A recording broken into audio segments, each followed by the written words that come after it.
Let's talk about compensation. It used to be that more often than not, the compensation for a buyer's agent was paid for by the seller. Now regulations have changed, and the responsibility to pay for compensation for buyer representation, the agent who represents you, falls on you, the buyer.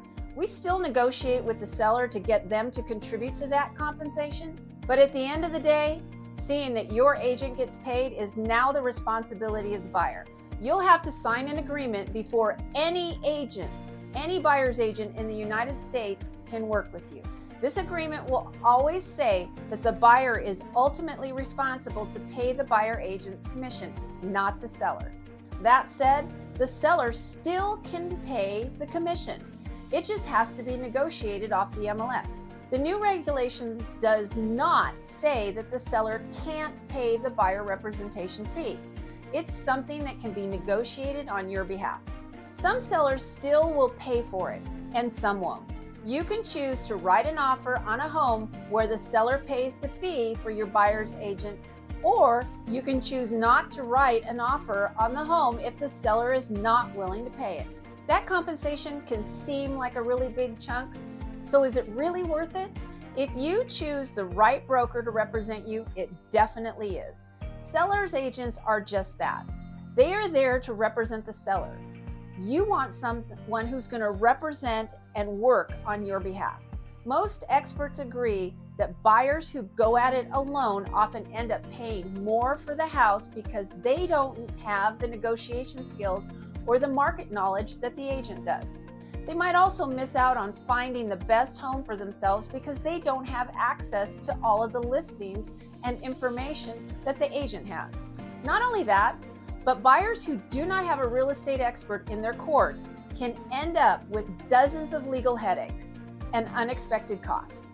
When buyers decide to represent themselves in a real estate transaction without the expertise of a buyer's agent, they might think they're saving money.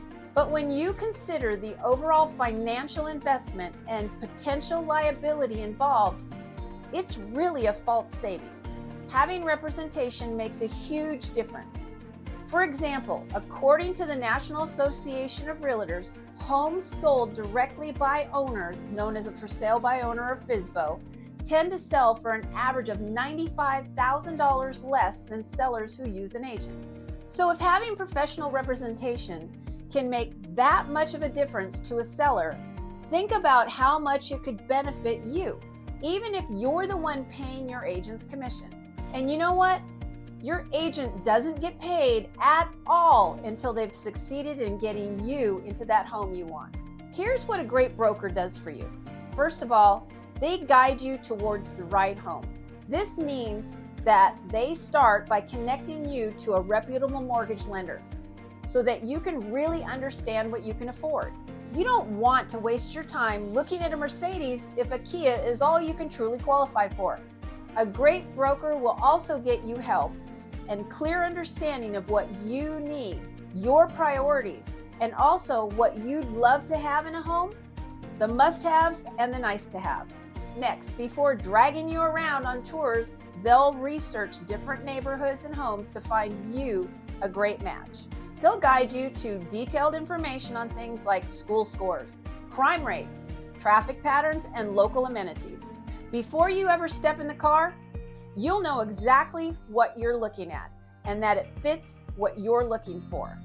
Then, once you find a home you like, they'll research the current market and the market trends even further, and they'll talk to the seller's agents about the seller's priorities and hot buttons. At this point, they'll also ask the seller's agent if the seller is willing to pay the fee of your broker's agent.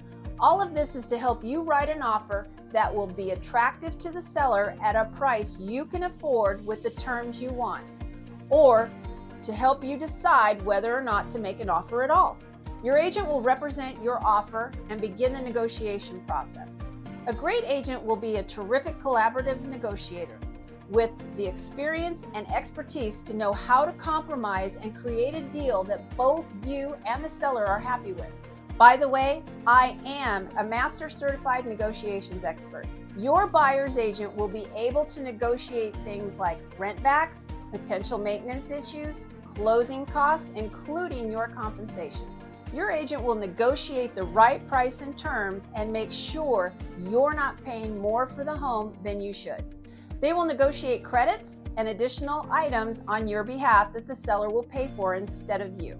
The seller's agent wants to protect the seller and get them the most money and best terms. As a buyer's agent, their job is to do the same for you.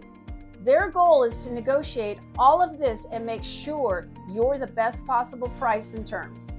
It's like a friendly boxing match between the listing agent and your agent. Once your offer is accepted, your agent then manages all the people and processes to unearth any issues and finalize the deal.